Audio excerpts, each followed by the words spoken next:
off just with some political commentary. As we all know, the elections are coming up next year. We are quite early, but are we? Yeah. It's You always can good to never be too get, early. we can never be too early. And so one of our goals in creating the Black Pack was to just speak about politics as one of the main things and how important it is to be involved, whether that's voting, whether that's speaking about your stance or anything or any issues you want to be raised. And so one of the things we want to speak about is what's the mindset that we should have when it comes to voting next fall.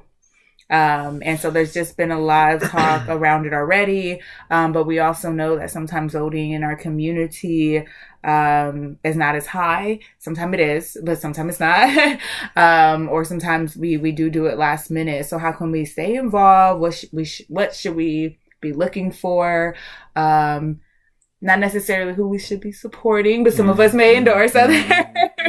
So yeah, so that's how we're gonna jump into it, and I'll go ahead and pass it over to Jay. Yeah, I feel like that is a very it's a very impactful question.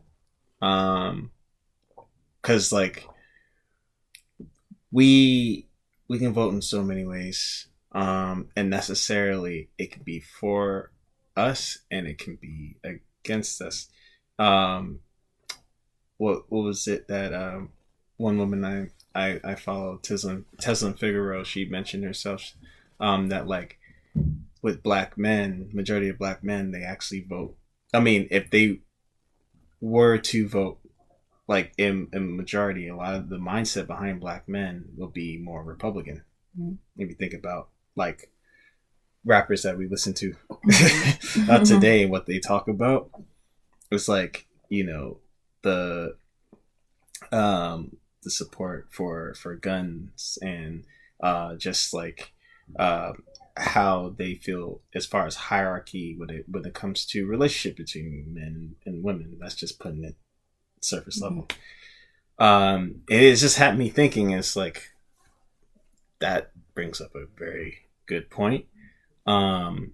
Especially what we've been hearing now. Like, I mean, I don't know if anyone had followed like Sexy Red, just pretty much gone on and so talked about how much she supported Trump, and it's like, yo, Trump is awful black people because he was able to release so many black folks out of prison and all that stuff, and the stimulus checks and stuff and whatnot.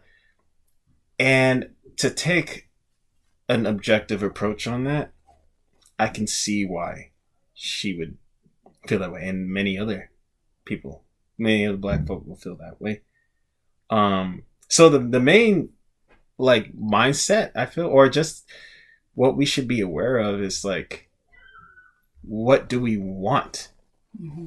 Not necessarily who we voting for, but what do we want for ourselves? Because we have a hard time, one, coming together as a collective, and we can actually expand on that too. How that can be seen to identify between like the Democrat Party and the Republican Party. Mm-hmm. But how we come as a collective. And play the devil's advocate. But also like how do we ask what is it that we, well, actually not even ask, how do we demand what we want? Yeah.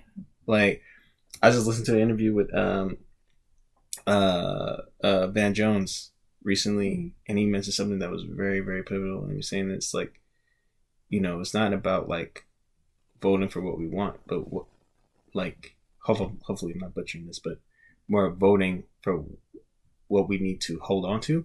Mm-hmm. Because when we don't vote, we lose. Mm-hmm. We lose a lot than what we already have.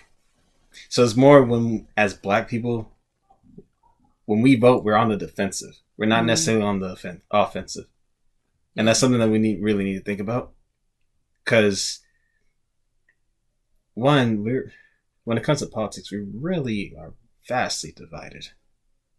Like, there's more black men who voted for Trump than any other like race. That's like, that was already been put out. And it's like, that alone goes with the, like, we need to think about the mindset behind that. And it's like, all right, why are these black men voting for Trump? What is it about him that is pushing them more into, like, not even voting Republican, but what the direction that he is going, like what Trump was going for, that enlightened that side. So I just feel that we really need to look into what is it that we want and what is it that we are fighting to protect, more than just like, oh, I'm gonna go for this person in general.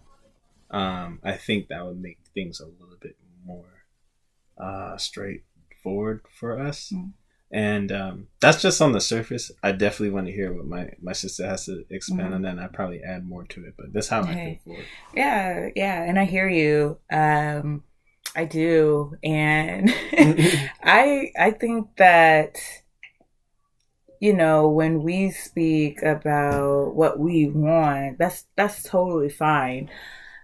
But then it comes down to, which we'll get into probably later, culturally. Like, I mean, we always say, well, not always, but Black people are not monolithic. And so when it comes to politics, I definitely straddle on the fence more of, there are going to be brothers and sisters who are Republican, and they're going to be brothers and sisters that are Democrat.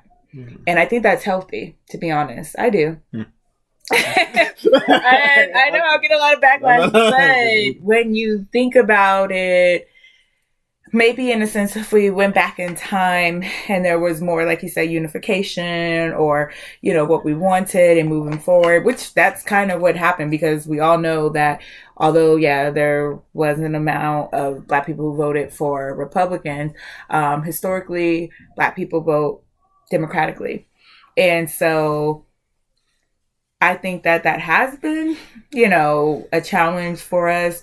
That's not swaying anyone to any particular side, but I think, as he said, the question is why. So deeply looking at why we choose to either vote Democrat or Republican is a huge thing we need to discuss.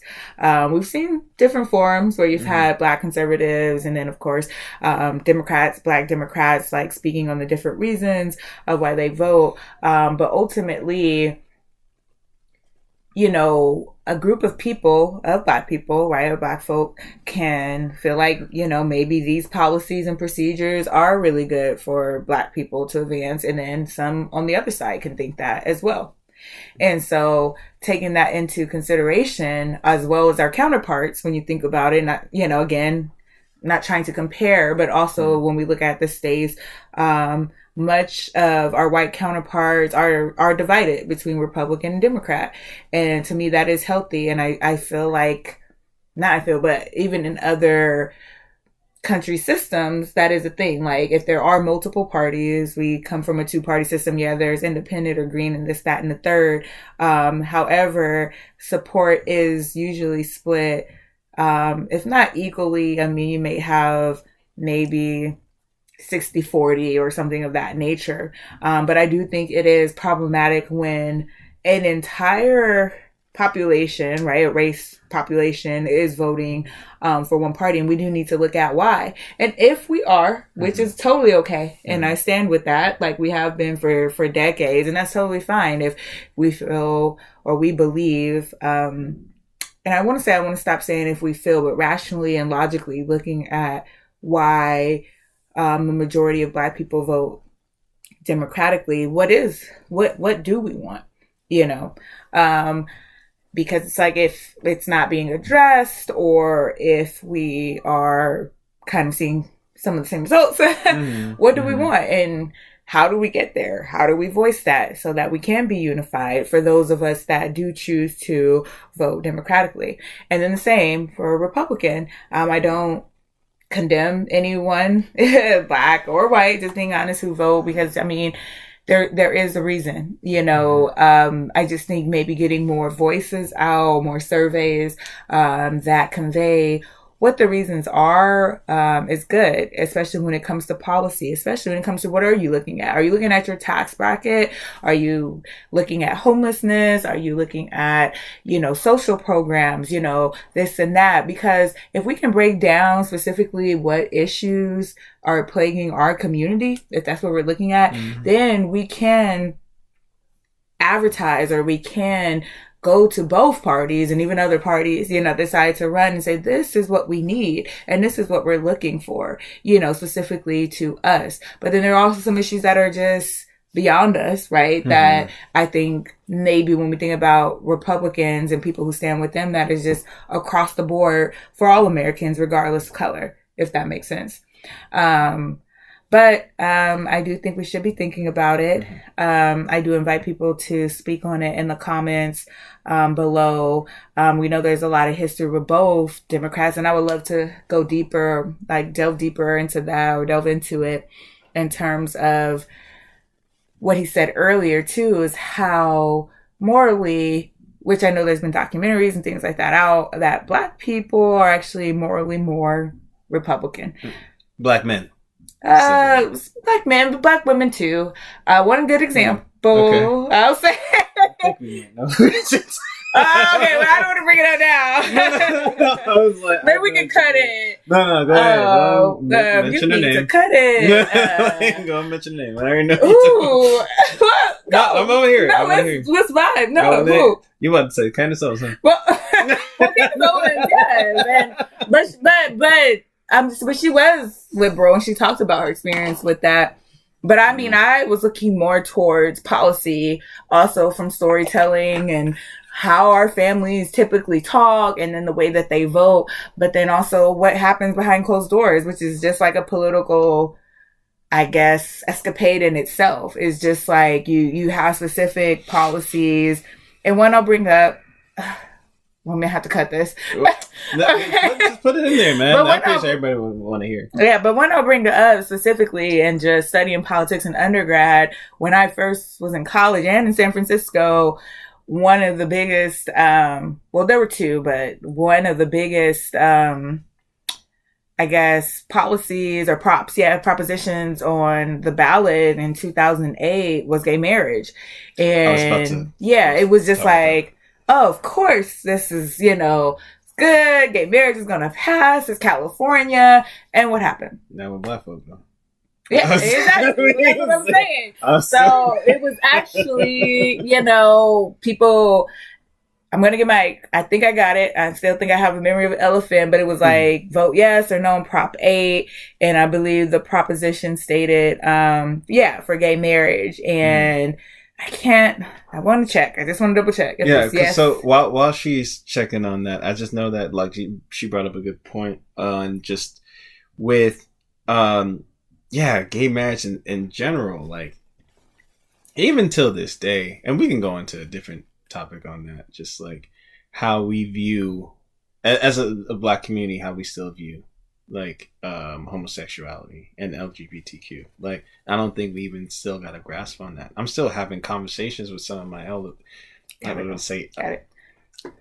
elder family members on the subject, because it's like, yo, this is y'all still think this way? Like this is crazy. But it's like, going to her point, like that's also a Republican mindset of being against that, but I don't want to cut up your wisdom, because I had a follow-up question for you, but no, I was just making sure that like a yes would be a band on it, from what I recall, and no was, of course, to have gay marriage. And that was like a pivotal point for me in learning politics, because we're in California. I was saying, I'm going to San Francisco State. I'm San Francisco. There was like no doubt, but the fact that it passed to ban gay marriage was a big thing. And then when they did come out with kind of like the numbers, the census report on how people voted, majority of the votes to pass it were African American. Yeah. Mm-hmm. And so it's just an interesting thing, but not to single out us or whatever, it's just talking about morals, but also just talking about sometimes I think that's the scary part about politics or political identity or even inherited identity, which you even spoke about, is that maybe our elders, they do actually turn out to vote, a lot of them, and rightfully so, having a history of fighting to, vote. And so when we're thinking about that, it's just, I don't know, it's just interesting to me is that we can have one political identity, right? When the younger generation or millennials think this way, and then we have our boomers who think another way, and then who's coming out to show out to the ballots. Right. You know what I mean? Yeah. But also, it brings up a good conversation between both generations about, what is this? Some of us just inherit how our parents vote or how our grandparents vote. And this is why we wanted to discuss it, because it's like, well, how do you think about how you want to vote? You know what I mean? In America. Is it based off, is it identity politics? Because you're Black, you have to vote this. We all know the famous saying, if you don't vote for Joe, you're not Black.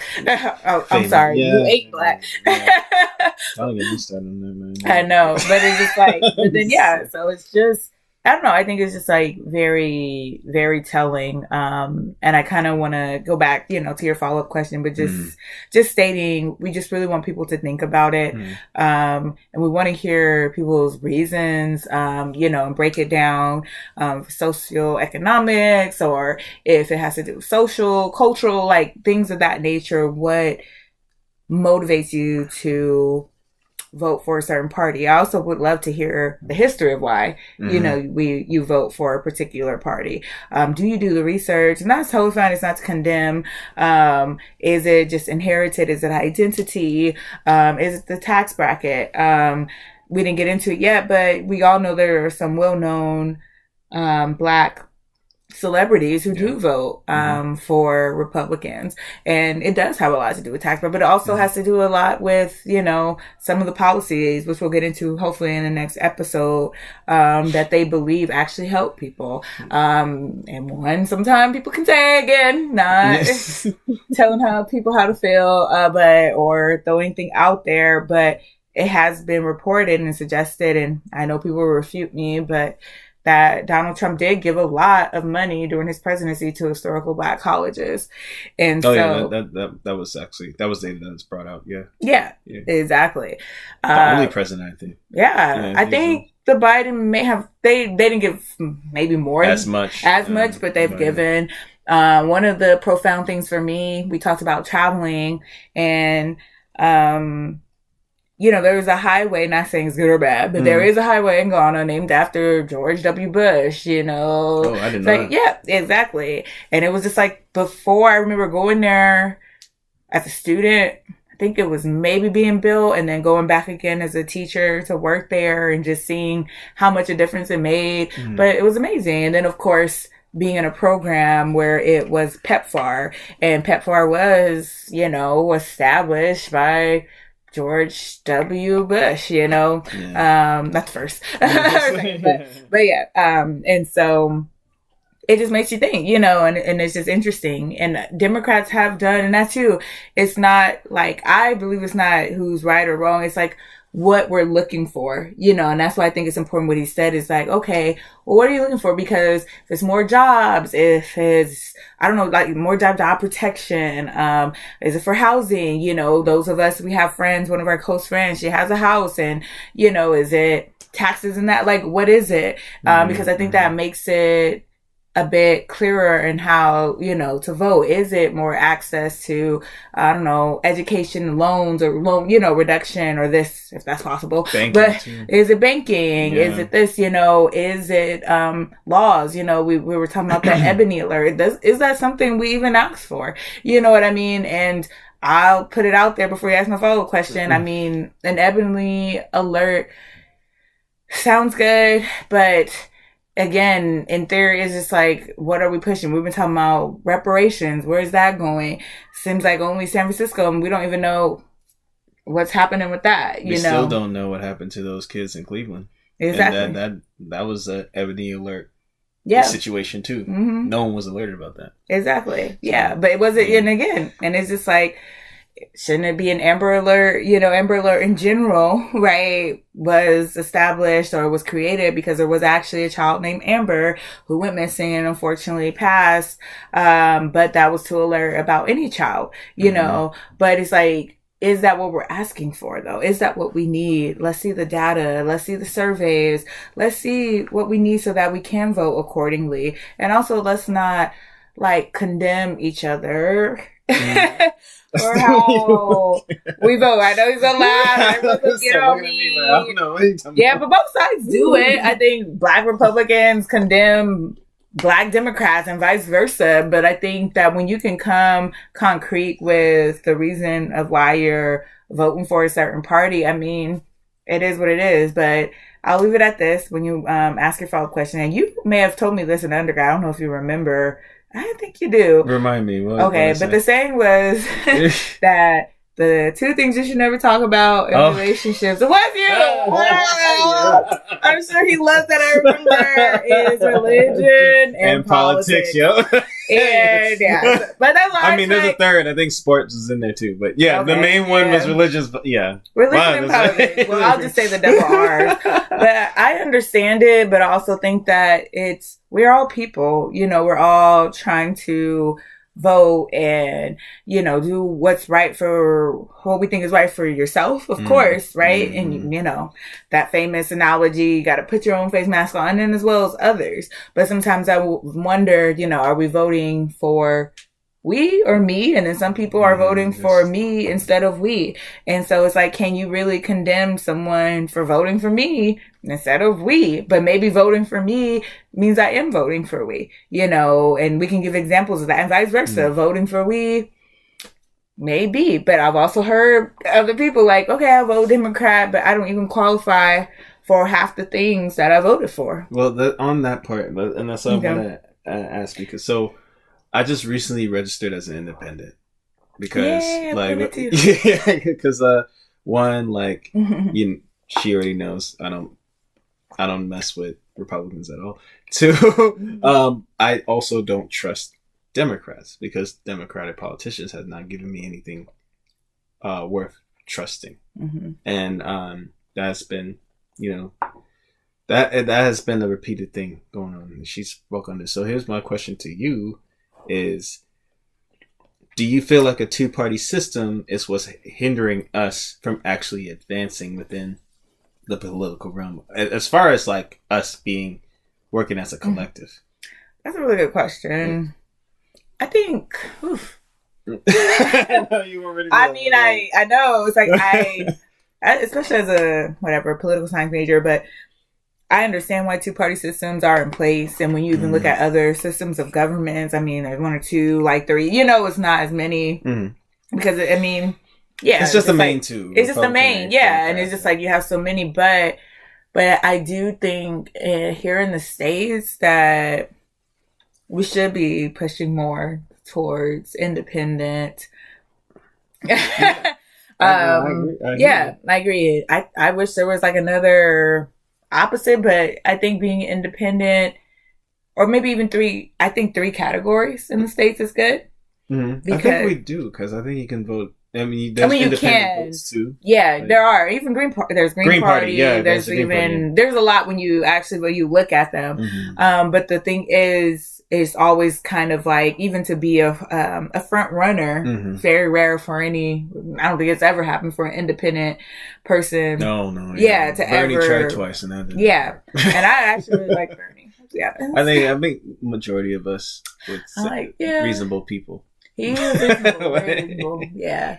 I wish I could put the little bubble. Like, life probably would be so much better.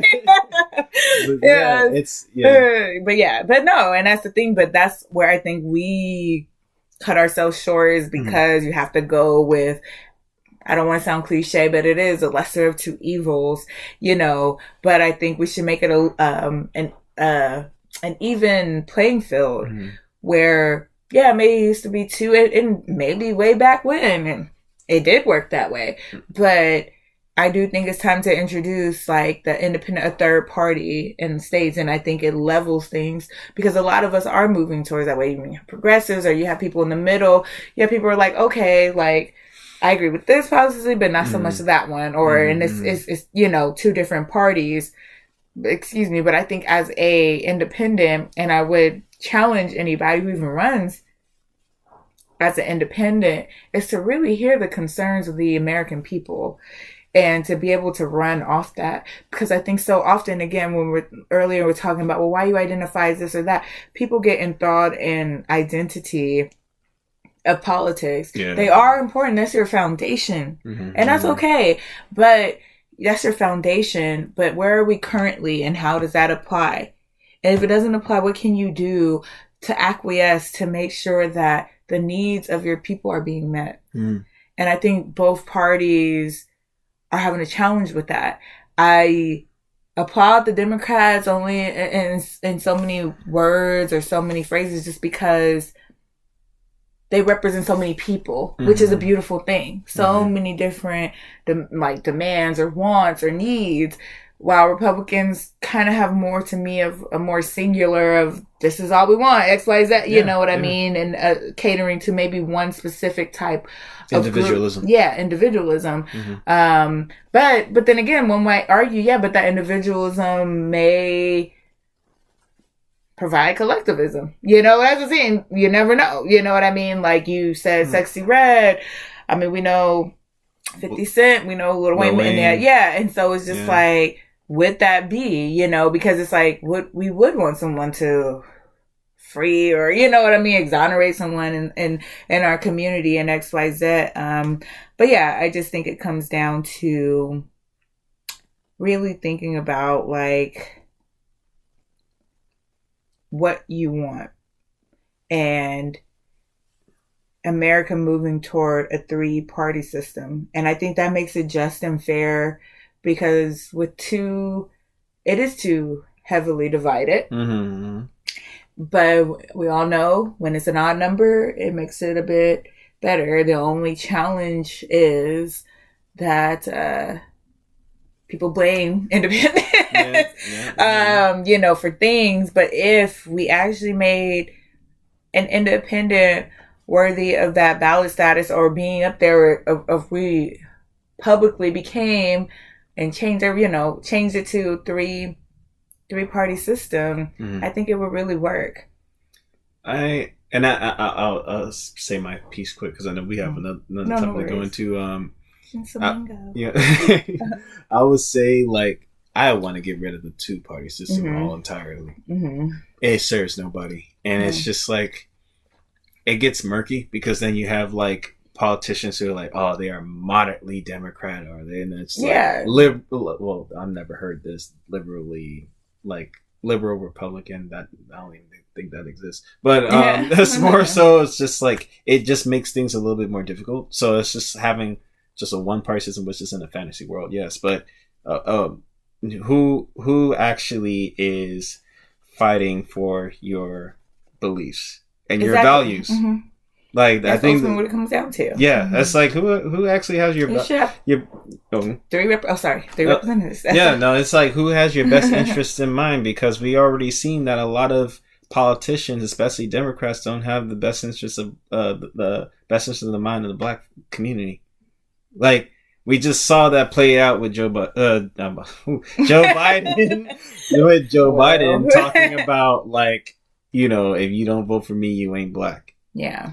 What kind of mindset do you think he already had from the beginning? Even though like Sleepy Joe might be in space somewhere else, but even so, like that mindset alone shows how much Democratic politicians, not just him, have took advantage of our vote. Yeah. So we got to be real about this. Like, okay, who's actually with us? And actually, not even that. Like, all right, which one of these people is actually serving us and actually care about us? Like, the main reason. I'm going along with it. I'm sorry. The main reason why we even created the Black Pact was based off of an idea that Congressman Jamal Bozeman had mentioned recently. I say recently, earlier this year, about like PACs in general. The reason why a lot of our a lot of our demands in the community haven't been passed at all within government is because we don't even have a black pack to push that. Yeah. We have a Jewish pack. We have the NRA, like a pack for people who are supporting guns. They automatically get a lot of their stuff passed through because of the financial donations they be able to push into that. We don't have that. So once we actually, and that's a topic for another day. Once we can create that, which would be honestly that would be dope because I think there was a study that like black people, we are like made up of $1 trillion worth of spending power. Yeah. $1 trillion worth of spending power. We can probably help out with this American debt as it is. But like, it's just not in that, just knowing that alone, it's like, yes, we have so much power. If not, Democrats wouldn't be relying on us for their vote. Yeah. But I'll leave it there. Like I said, there's gonna be more episodes. We're gonna be speaking more on that anyway. So, sorry, I was trying to contain it. But you can go with this, or you can go with that. You can go with this, or you can go with that. That's what I think about in terms of like Republican and Democrat, or like our two-party system. And we need a different voice, and there's nothing wrong with that because I think.